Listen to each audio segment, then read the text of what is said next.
Welcome to another episode of the Esoteric Lounge podcast. I'm your host, Dan Crisafulli.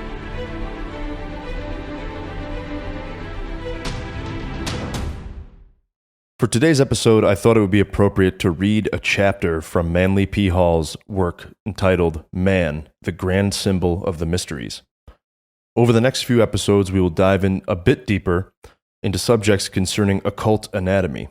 And this chapter, titled Occult Foundations of Science, perfectly prefaces the works that I will outline in the coming episodes. Manly Hall was a very eloquent writer who pulled his inspiration from many philosophers, alchemists, writers, scientists, ancient cultures, and mystics. He writes in great detail and interjects his own sense of dry humor as well. He is one of the most iconic names when it comes to occult subjects. This chapter lays the groundwork for an understanding on how science had its roots in a more metaphysical quality than many materialist scientists of today would like to admit. It's also important to note that science, in its more mystical state, wasn't any less sophisticated than material science today. When science, religion, and philosophy all work in tandem, the truest findings of this world, and even of others, can be realized and expounded upon. Before we begin, I wanted to further preface the theme of this chapter by saying that throughout the reading, Hall introduces many characters, each of whom were involved in some sort of mystical or alchemical studies, yet subsequently laid the groundwork for modern-day science. Included in this chapter are quotes of modern-day scientists condemning the giants whose shoulders they themselves stand on. It's an interesting dichotomy, and Hall uses a bit of sarcasm to frame the whole issue. The main point of this chapter is that the men who were involved in necromancy, alchemy, magic, and philosophy, among many, many other things, were ironically those who founded the most fundamental aspects of material sciences which we revere today. This illustrates that the modern-day denial of mystical or spiritual forces in our world is erroneous and must be reevaluated, if not to be lost forever. We need to accept that materiality isn't everything in this world, and that there is much, much more than the five senses, or even machines, can perceive. Without further ado, the chapter titled Occult Foundations of Science, from Manly Hall's book, Man, the Grand Symbol of the Mysteries. No amount of schooling can preserve modern civilization if man's appreciation for the higher values of life is destroyed by materialism.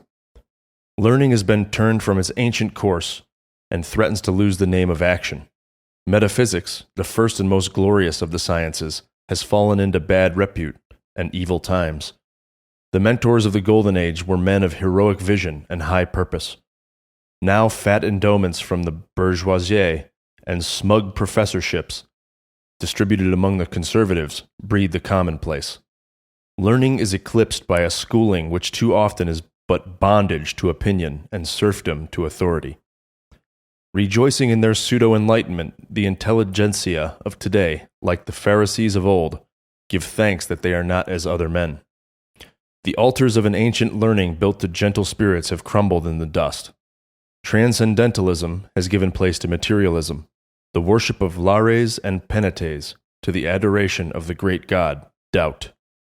Even flame-belching Baal was never served by a priesthood more fanatic than now grovels before the altars of mechanistic realism. Although nature abounds in principles which may be adapted to mechanical purposes, nature herself is not mechanical. The world is not a machine, nor was it spontaneously produced. It is an organism, not an organization. The universe is life escaping into manifestation through generation. Consciousness and intelligence are growing up through matter like tiny plants, breaking through the dark earth. Among the drawings left by the great Leonardo da Vinci is one which he compares the heart and the vessels branching from it to a sprouting seed. And Boehme compares the human soul to a seedling growing upward through the material nature of man in quest of light. The wise man will not forget the alchemical axiom that art may complement nature, but must never violate her edicts. To venerate realities is to be wise. To recognize the simple dignity of divine procedure is to establish the mind in essential truth. The first instructors of humanity, the Hierophants and elder Rites, those of whom it is written that they gazed upon the gods unafraid, transmitted to succeeding ages those doctrines which have proved necessary to the survival of the human soul. Fabian, the founder of the mysteries of the Phoenicians, concealed the secrets of generation under the figure of the world egg, and upon the authority of Sanchoniathon, prepared fables and allegories relating thereto, so profound in their substance, so magnificent in their daring, and so ennobling in their application, that for many ages they excited the astonishment and admiration of mortals. Modern educators, if accused of promulgating an economic theory, would vigorously protest that their first concern was to fit youth for life. The only kind of life for which they fit youth, however, is utterly lacking in perspective. The value sense is bankrupt at the very start. Modern learning has for its chief aim the perpetuation of the social order. Ancient learning, on the other hand, sought the perfection of the individual. In our efforts to make the world fit for man, we have neglected to make man fit for the world. Aesthetics may be regarded as incidental by the realist, yet knowledge had its beginnings among those peoples enriched by highly developed metaphysical systems, as the Hindus, Chinese, Egyptians, and Greeks. It was to the Hierophants of the old mysteries that the splendid vision of a reasonable universe was revealed. The initiated priests were the first scientists. Adepts in an ageless wisdom, these divine men set for themselves the task of dissecting the body of God. These first sages to whom we are indebted for the fundamentals of science found spirituality and idealism neither detrimental to learning nor incompatible with the premises of scientific thought. These fathers of learning practiced secret rites, communed with spirits, and were not above pondering the words of oracles. A far cry indeed from the hoary patriarchs of elder days to the pompous professors of this enlightened age. Many a tuck in Plato's ample toga would be necessary to make it fit sciolist of today. Embodiment of the virtues and personification of dignity and grace, Pythagoras was a prodigy of erudition. The matchless quality of his mind lifted him far above comparison. His intellect rose like a blazing sun upon the horizon of learning, its far-flung rays illumining every corner of the world. It is exceedingly difficult to summarize his achievements, so great is their diversity. He excelled in mathematics, astronomy, music, and healing. Quote, he was a profound geometrician. At least two of the important theorems accredited to Euclid, including the universally known 47th proposition, were actually devised by Pythagoras, according to Diogenes Laertius. His discovery of the harmonic ratios and the laws of octaves in music is described by Macrobius and others. He also divided the diatonic from the chromatic and enharmonic scales, thus earning for himself a chief place in the world of music. He practiced suggestive therapeutics and healed also with music, charms, colors, herbs, and poultices. He was able to cure not only diseases of the body, but also the intemperances of the soul. He wrote considerably on herbs and is said to have prepared a complete volume concerning the medicinal properties of the sea onion, a work mentioned by Pliny. Let us see how the good name of this glorious thinker has been traduced by critics. Quote, it is difficult to imagine anything more instructive than the contrast presented to us by the character and system of action of Pythagoras on the one hand, and those of the great inquirers of the last 2 centuries, for example, Bacon, Newton, and Locke, on the other. Pythagoras probably does not yield to any of these in the evidence of true intellectual greatness. His discoveries of various propositions in geometry, of the Earth as a planet, and of the solar system, as now universally recognized, clearly stamp him a genius of the highest order. Yet this man, thus enlightened and philanthropical, established his system of proceeding upon narrow and exclusive principles, and conducted it by methods of artifice, quackery, and delusion. When this author further states that, quote, delusion and falsehood were main features of instruction, end quote, he takes it for granted that all claims to supernatural power made by or for Pythagoras were false, and that the sage of Samos was a mere charlatan and pretender. It is the old story. Mystics must be epileptics and saints neurotics. Pythagoras suffered from a, quote, divinity complex. Socrates was a degenerate. St. Paul was a subject to fits.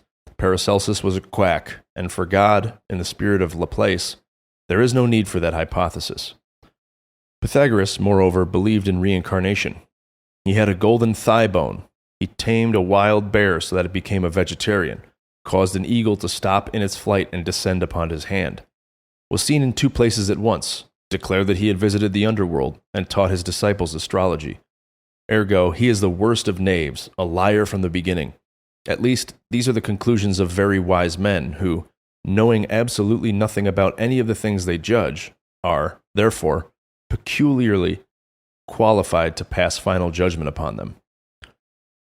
It is sometimes easier to deny a man's existence than to attempt an explanation of his life. Consider the embarrassing case of Numa Pompilius, second king of Rome, who ascended the throne after Romulus had been taken up to heaven in a cloud of light. Numa has the distinction of being the mythological character who established the cultural system of Rome, and although non-existent, left several important books which are referred to and quoted by subsequent Latin writers. Numa Pompilius gave himself over entirely to mysticism and esoteric philosophy, and, having renounced the ambitions of the world, dedicated his life to the civilizing of the Romans. He was certainly one of the great physicists of the West, although that science had already been cultivated for thousands of years in the Orient. On the authority of Livius, Numa was of most venerable appearance. His person was regarded as sacred, and he communed with the gods. All this sounds very unscientific, but it must be remembered that in those days, science was as yet undivorced from sacred orders, and hence education was a balanced instruction in both physical and spiritual values. Numa built a laboratory, equipping it with instruments, theretofore unknown to the Romans, and possibly instructed by the same Eastern sages who later imparted their learning to Alexander, began experimenting with electricity. From the fragments that have descended to us, it seems that he must have constructed some kind of battery, for he captured Jupiter Elysius in bottles and could control the lightning by creating it at will. Salvertes is of the opinion that before Franklin discovered his refined electricity, Numa had experimented with it most successfully. More information on that can be found in Helena Blavatsky's Isis Unveiled. The prince, Tullus Hostilius, is said to have discovered the secret books placed in a hidden recess before Numa's death, and resolved to experiment with the electrical god. As a result of some mistake due to his imperfect knowledge, the lightning which he generated destroyed him. He was struck by the heavenly fire, his body glowed with flame, and he fell dead in his laboratory amidst his instruments. Tullus Hostilius is the first known martyr in the field of electrical research. There is no real difference, then, between the premises of science and magic. Only the savants of today dislike to recognize their kinship with the necromancers of antiquity. Democritus, the laughing philosopher, is seldom associated with metaphysics and magic. Yet how shall we deny that he was schooled in the theurgic arts? His education was derived from the Hierophants of Persia, Egypt, Ethiopia, and India, among whom he lived, and throughout his entire life he was devoted to the Pythagorean mysteries. Modern science rejoices in the thought that this great atomist shared their contempt for supernatural phenomena. Their joy is short-lived, however, for Democritus did not reject miracles, but admitting their existence, maintained that they were natural rather than supernatural. To him, miracle working was an aspect of science, and hence it was the duty of science to explain the miraculous and not to condemn it. Democritus defined a miracle as an effect, whose cause was unknown, but which was necessarily equal to the effect which it produced. Having been initiated, he knew that transcendental magic depends upon and does not violate natural law as the uninformed claim. Democritus practiced divination, wrote prophecies, foretold events, presumably from the stars, astrology being the principal science of the Persians, and used charms and magical formulae for purposes of healing. Imagine the consternation in the world of letters when it is more universally known that Democritus, the father of experimental science, attributed numerous virtues to the left front foot of a chameleon and actually believed that unguents could be prepared which would render the person using them invisible. Democritus had learned of atoms from Leucippus, and the knowledge passed from him to Epicurus. Then Lucretius took hold of it, and at last, after many vicissitudes, John Dalton, the father of modern atomism, made his astonishing discovery. Lucretius was declared that there were the seeds, semina, of things evil to life which fly about and cause disease and death. But Louis Pasteur and others are credited with discoveries in the field of infection, which would have been impossible had not the ancient Greeks and Egyptians paved the royal road to learning. In the Great Chronicle of Belgium, which was published in 1480, Albertus Magnus is referred to as Magnus in Magia, Major in Philosophia, Maximus in Theologia. This encomium is discounted practically in toto by Charles Singer, who writes, quote, "Even the most learned of medieval writers, even Albertus Magnus himself, knew so piteously little compared to a modern scholar that it is possible, with sufficient application, to trace all the sources of his information."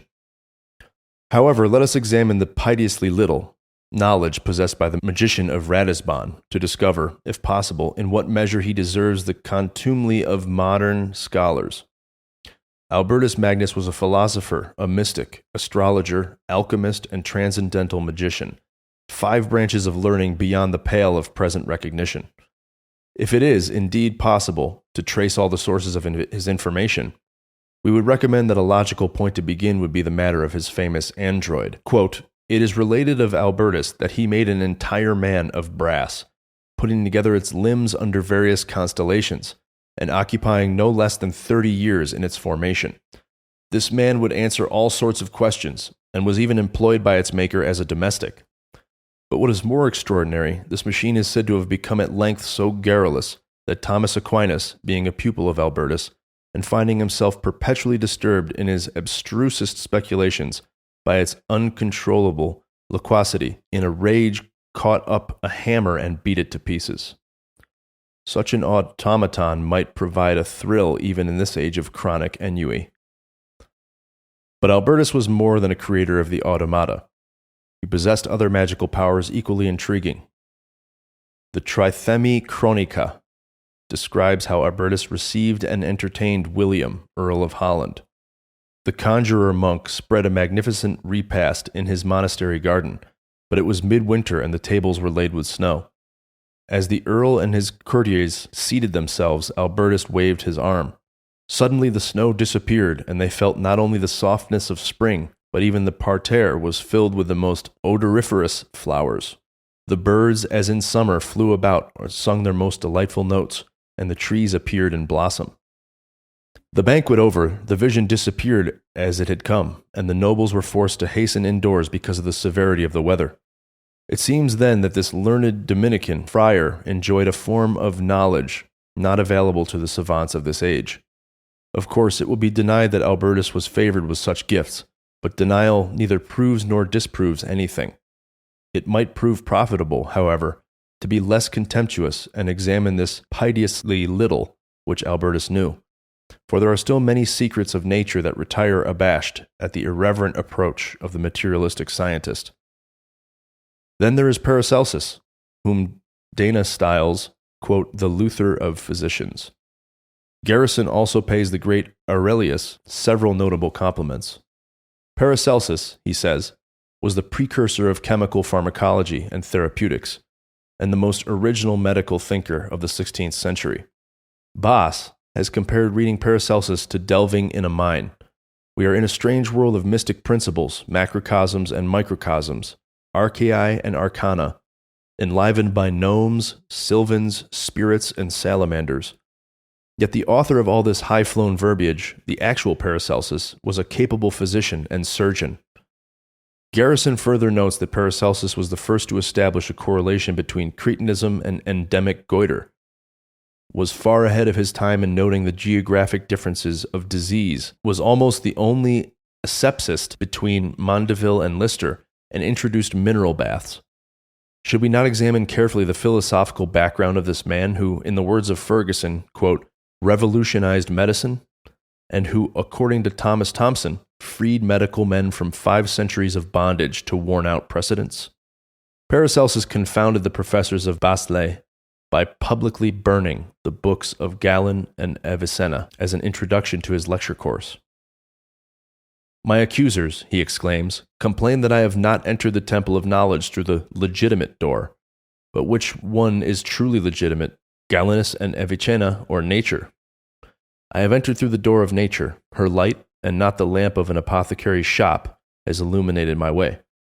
Paracelsus, the Hermeticist and mystic, the original thinker who gained his knowledge not from long-coated pedagogues, but from dervishes in Constantinople, witches, gypsies, and sorcerers, who invoked spirits, captured the rays of the celestial bodies in dew, of whom it is said that he cured the incurable, gave sight to the blind, cleansed the leper, and even raised the dead, and whose memory could turn aside a plague. This magician is the father of chemical medicine. We cannot do better than to summarize the achievements of Paracelsus in the words of Lessing. Quote, "Those who imagine that the medicine of Paracelsus is a system of superstitions, which we have fortunately outgrown, will, if they once learn to know its principles, be surprised to find that it is based on a superior kind of knowledge, which we have not yet attained, but into which we may hope to grow." No survey of the contributions of occultism to science would be complete without the achievements of Jan Baptista van Helmont, whom Dana dignifies with the appellation the Descartes of Medicine.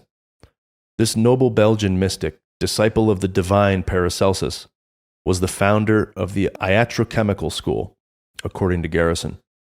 He was the first to recognize the physiologic importance of ferments and gases, and was the inventor of the term gas. It has been said of van Helmont that no chemist has been cited more frequently with greater respect. While still in his early 30s, he retired to an old castle near Brussels, where he remained retired and almost unknown to his neighbors until his death in the 67th year of his age. The good name of van Helmont has suffered to some extent from the modern penchant for criticism, depreciatory of early writers. He is accused of having pirated his opinions. The fact, however, appears to be that van Helmont's discoveries have been shamefully pirated by pretenders who came after him. The materialistic scientist is here confronted with an interesting dilemma. The man who first taught the chemistry of the human body and stated the true purpose of chemistry to be the preparation of medicines for the treatment of disease was an alchemist. In his treatise De Vitae Aeterna, van Helmont gives the following amazing testimony. Quote, "I have seen and I have touched the philosopher's stone more than once. The color of it was like saffron in powder, but heavy and shining like pounded glass. I had once given me the fourth part of a grain. I call the grain that which takes 600 to make an ounce. I made projection with this fourth part of a grain, wrapped in paper, upon 8 ounces of quicksilver, heated in a crucible." End quote. The result of the projection was 8 ounces lacking 11 grains of the most pure gold, so that according to van Helmont, 1 grain of the philosopher's stone could transmute 19,156 grains of quicksilver. It is interesting to note that van Helmont never professed to have ever actually prepared the philosopher's stone, but gained his knowledge of its appearance and power from alchemists whom he contacted during his years of research. The place of Sir Francis Bacon in the world of science is too thoroughly established to require defense. He has been called the great instaturator of all knowledge, accomplishing himself in the advancement of a whole generation and achieving in a few short years a restatement of the entire premise of learning. There is evidence that Bacon was strongly influenced and stimulated by the writings of Paracelsus. Far from being a materialist, he was profoundly impressed with the reality of spiritual values, a point well summarized by him in his treatise on atheism, wherein he writes, quote, "A little philosophy inclineth man's mind to atheism, but depth in philosophy bringeth men's minds about to religion." Bacon's Confession of Faith testifies that to this truly great thinker the purpose of knowledge was to discover a legitimate reason for hope, to demonstrate the integrity of faith, so that the intellect shall not attribute so much to secondary causes that it ignores first cause.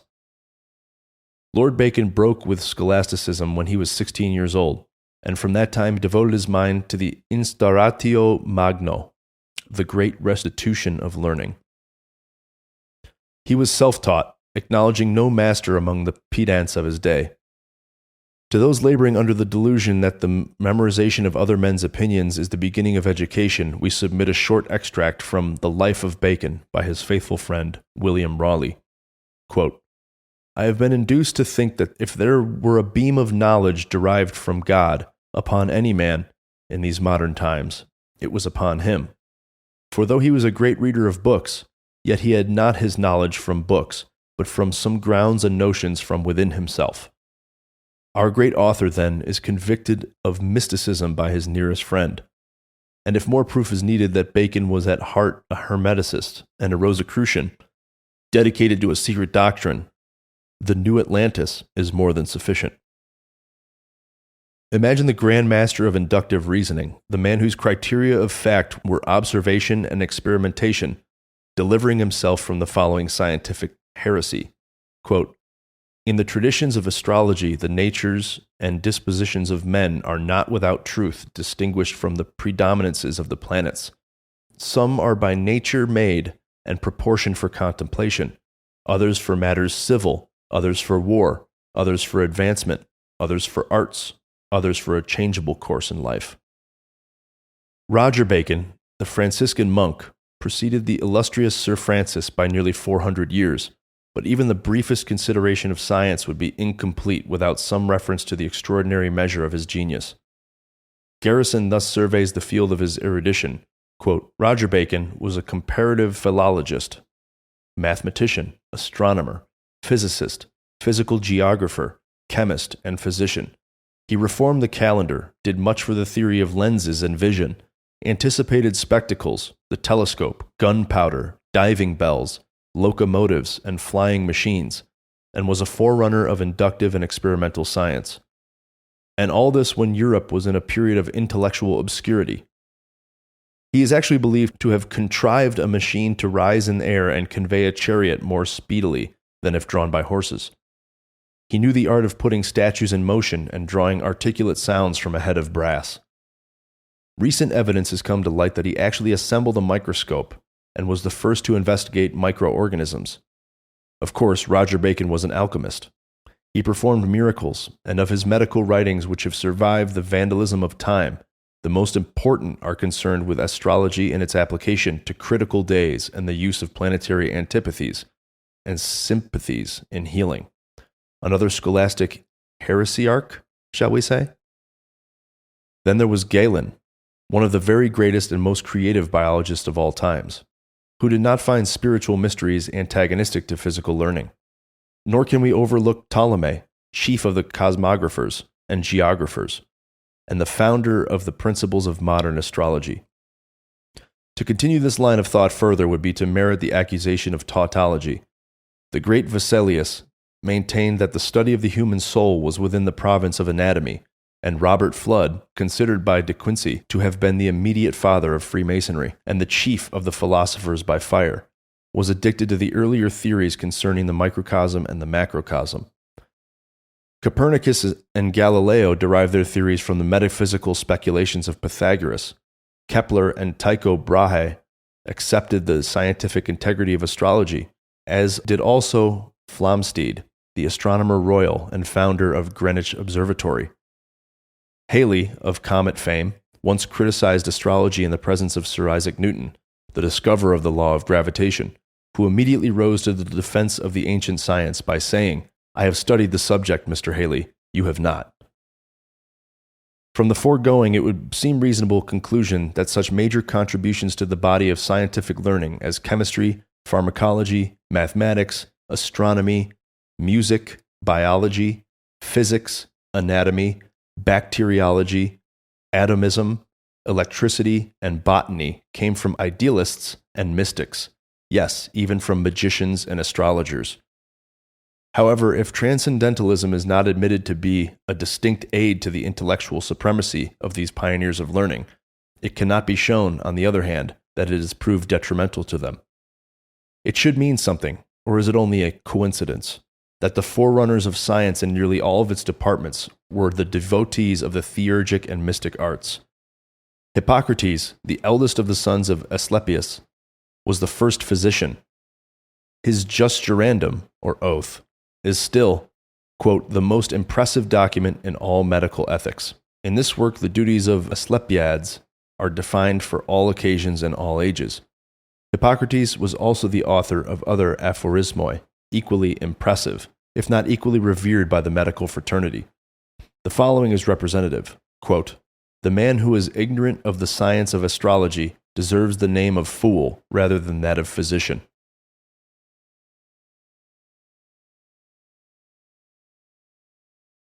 That concludes the reading of the chapter entitled Occult Foundations of Science by Manly P. Hall. The subsequent episodes will dive a little bit deeper into subjects concerning occult science and tie it back into their theurgic and alchemical roots. I hope you enjoyed, and we'll see you on the next one. Thanks for listening.